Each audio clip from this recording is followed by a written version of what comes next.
Good morning, my friends. Joy here. Pardon if I look like I've been scrubbing an RV to get it ready to sell, because that's what I've been doing for the last 3 hours. That RV is so clean. You walk out in the garage and it's like, ooh, I smell clean somewhere. Because it's parked right there in our driveway.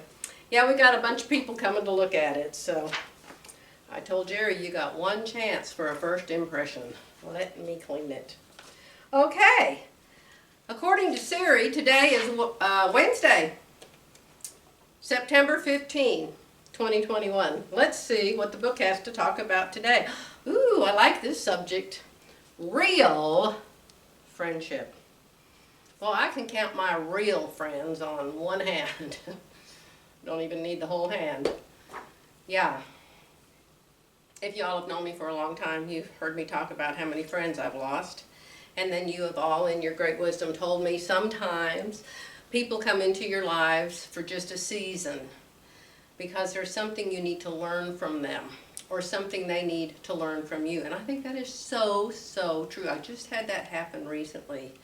And in this person, I saw my old self. I saw my old self. Thank God, God has been working with me. And I'm not like I used to be when I was 30 years old and 40 years old. But oh my goodness, it really showed me why I probably lost a lot of friends.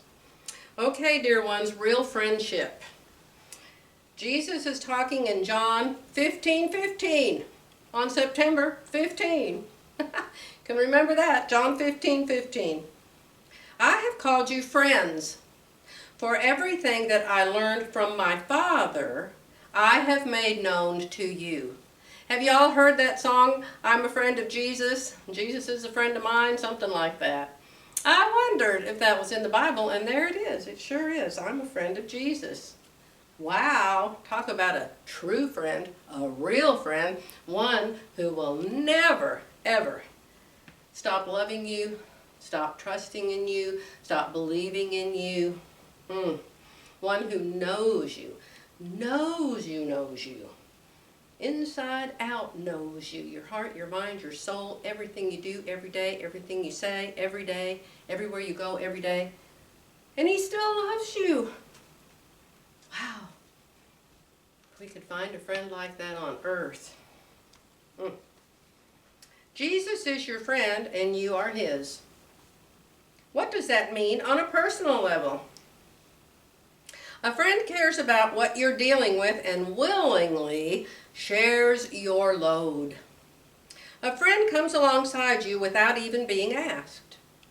A friend celebrates your victories because she cares. Just as you call your best friend to share news, Jesus also shares news with you. He shares everything he learned from his Father. He wants you to know how to please God and how to live for him. Jesus loves you so much. How awesome is that? Wow. Yes, I often walk around this house and I think, I need somebody to talk to. I wish I had a friend I could call on the phone and I could just talk to her. I don't have one. I don't have one at all. I do. I could call Philly. But I just can't call Philly. Philly needs to be calling me, if anything. Philly has so much on her plate right now. But back when, before her husband got so sick and her brother got so sick, I could call her middle of the night, anytime. Philly is a true, true friend. I can't think of anybody else I know I can do that with. Nobody. Kind of makes me sad to think about it. People are just so busy now, and they're so. And I'm not one that likes to talk on the phone. I used to have a friend. Her name was Deanna, and I could just walk down to her house. We lived 3 doors away from each other, and I could walk down there anytime I wanted. She could come to my house anytime. That was up in Oklahoma City years ago. I was in my 20s and 30s, and she was a wonderful, wonderful, wonderful friend.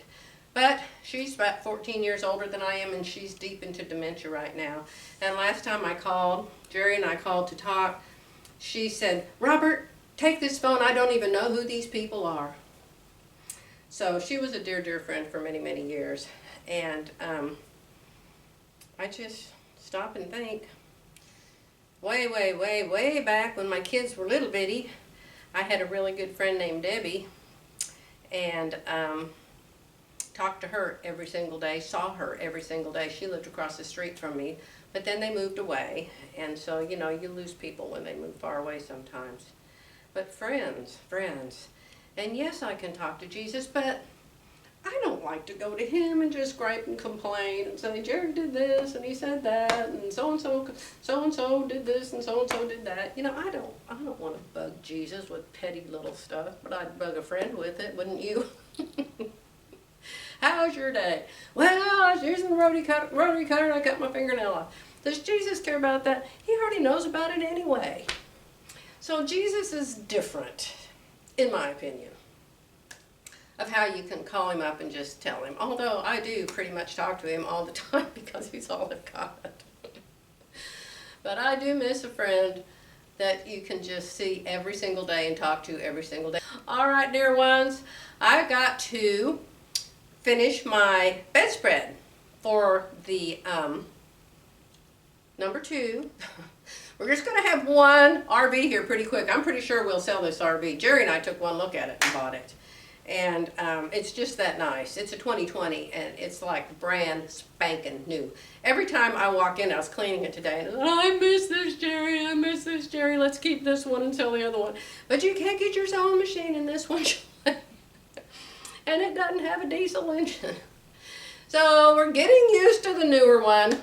Well, actually, it's an older one. It's a 2019. The one we're selling is a 2020. But Jerry just works on it constantly. It's like every day he says, oh, Joy, I found out this, and oh, I found this, and I need to seal this, and glue this, and fix this, and wash that. And I'm telling you, if you don't know how to fix things and take care of things and repair things, I would highly recommend you never buy an RV. Yes, it's like it's something every day.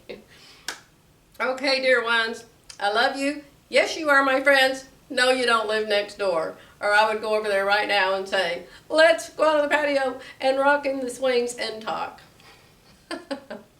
You could come over here and swing in my swings and we could talk. Oh, I miss that. I miss that. I miss that so much. But God's going to give me a new friend one of these days. One of these days. You know what? I bet we're going to meet somebody really nice in the RV world. And of course, they're not going to live next door. But maybe we can drive.